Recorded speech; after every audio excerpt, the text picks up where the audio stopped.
Airoli sector 3 येथील समाज मंदिर सभागृहात 20 ते 26 जुलै दरम्यान रेल्वे मार्गे आयोजित करण्यात आलेल्या बिहार बोधगया तीर्थयात्रेच्या पार्श्वभूमीवर ज्येष्ठ नागरिकांसाठी मार्गदर्शन बैठकीचे आयोजन करण्यात आले।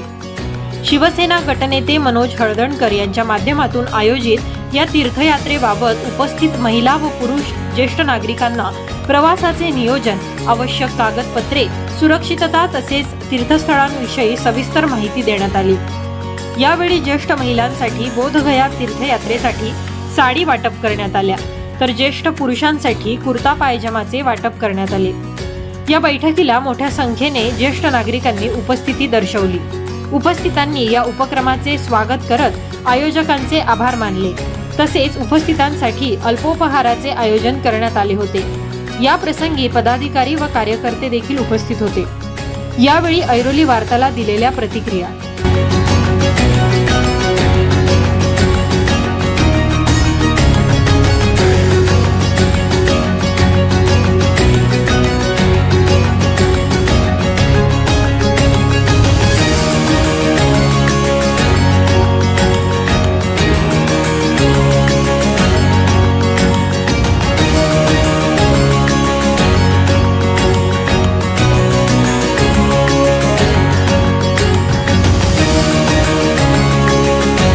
नागरिकांना एका व्यापातून एका विशिष्ट प्रकारच्या वातावरणात नेहमी सातत्यानं नेणं गरजेचं असतं, कारण रोजचं तेच रुटीन त्यामध्ये थोडासा बदल व्हावा, एक विरंगुळा व्हावा, विसंगती व्हावी, चार लोक एकत्र येऊन संवाद व्हावा, हा उदात्त हेतू आमच्या मनामध्ये असतो। आणि शासनानं सुद्धा अशा ज्येष्ठ नागरिकांसाठी तीर्थयात्रा केलेल्या आहेत। आमची ही दुसरी यात्रा आहे, ज्या अयोध्यामध्ये आम्हाला काय उणिवा जाणवल्या त्या दूर करून कराव्या, आणि त्यामध्ये काय आपल्या सूचना असतील तर या 20 तारखेला जाणाऱ्या यात्रेच्या निमित्तानं म्हणजे बोधगया येथे जाण्याच्या निमित्तानं या ठिकाणी आपण पूर्वनियोजन काय असावं आणि लोकांच्या सोबत येथे बसून त्यांना काय अडचणी आहेत त्या दूर करण्यासाठी आजची बैठक या ठिकाणी झाली। आणि या परिसरातले 100हून अधिक नागरिक या यात्रेमध्ये सामील होणार आहेत। त्यांना या ठिकाणी बोलून त्यांचं मार्गदर्शन त्यांचं घेतलेलं आहे आणि त्यांच्याकडून म्हणजे बोधगयाच्या संदर्भात काय चर्चा होत्या त्या थांबवण्यासाठी विशेष सभा होती। आणि खऱ्या अर्थानं बोधगया म्हणजे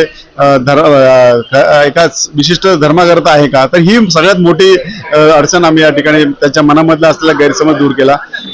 भगवान गौतम बुद्धांना ध्यानस्थ होऊन एका वटवृक्ष बोधी वटवृक्ष खाली ध्यान साधना घेऊन खऱ्या अर्थानं या देशाला प्रबोधन दिलं आणि जगाला शांतीचा मार्ग दिला। अशा या म्हणजे तीर्थयात्रेला देशभरातून लोक येतात, देशाच्या बाहेरून लोक येतात। मग आपले लोक यापासून का परावृत्त होतात, तर त्याचं कारण थोडंसं या ठिकाणी विश्लेषण सांगितलं की आजूबाजूला परिसर खूप चांगला आहे, बघण्यासारखं आहे आणि वातावरण या महिन्यातच खूप चांगलं असतं। जसं आपल्याकडे पाऊस आहे तसं तिकडे पाऊस आणि ऊन या दोघांचे म्हणजे समतोल असतो। त्यामुळे हा सगळ्यात महिना बोधगयासाठी खूप चांगला असतो म्हणजे वातावरणाच्या दृष्टिकोनातून। आणि त्या वातावरणाशी आमची लोक समरस व्हावी आणि त्यांनी सोबत काय घ्यावं हे याची चर्चा झाली। आणि बोधगयाच्या संदर्भातला खऱ्या अर्थानं लोकांच्या मनामध्ये असलेला भाव या ठिकाणी निर्माण झालेला आहे। त्यामुळे लोकांना उत्सुकता आहे कधी त्या ठिकाणी पोहोचतोय। आणि त्या ठिकाणी 2 दिवस राहण्याची आणि फिरण्याची व्यवस्था आहे, 2 दिवस ट्रेन आणि परतीच्या प्रवासात 2 दिवस, असे 4 दिवस ट्रेनमध्ये झाल्यानंतर थकवा हा निश्चित स्वरूपात राहणार आहे। त्यामुळे 1 दिवस आपण विश्रांती घेऊन दुसऱ्या दिवशी बोधगया परिसर फिरणार आहोत। त्याची सगळी माहिती आणि चर्चा या ठिकाणी विस्तृतपणे झालेली आहे आणि प्रवास सुरू करेल अशी आशा या ठिकाणी व्यक्त करतो। नमस्कार, माझं नाव आहे रोशाल केंजळे। मी ठाणे समाज कल्याण या ठिकाणी कार्यरत आहे आणि महाराष्ट्र शासनाची मुख्यमंत्री तीर्थदर्शन योजना आपण शासनातर्फे राबवली जात आहे। तर या वर्षीचं निमित्त म्हणजे तर बुद्धगया, तर बुद्धगयाच्या माध्यमातून लोकांपर्यंत आपण तीर्थदर्शनाचं पुण्य लोकांना देत आहोत। बुद्धगयाला भरपूर सारे लोक महाराष्ट्रातून जात आहेत, त्याच्यामध्ये आपल्या नवी मुंबईची पण बरीच लोक ऐरोलीमधून जात आहेत। त्यामध्ये मी सगळ्यांना लीड करत आहे आणि या योजनेमधून बरेच लाभार्थी आम्ही घेऊन यावर्षी बुद्धगयाला जात आहोत। आणि त्यासाठीच आज एक मीटिंग घेतली होती ऐरोली या ठिकाणी। बऱ्याच लोकांना येथे मार्गदर्शन करण्यात आलंय। तसंच येथे आपले नगरसेवक जे आहेत दादा हळदणकर, त्यांच्या मनोज हळदणकर दादांच्या माध्यमातून पण आम्हाला सहकार्य लाभलं, त्यांचेही आभार व्यक्त करतो या ठिकाणी।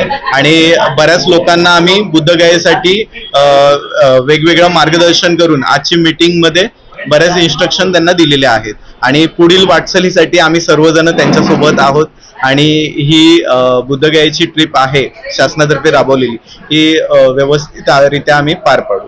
धन्यवाद.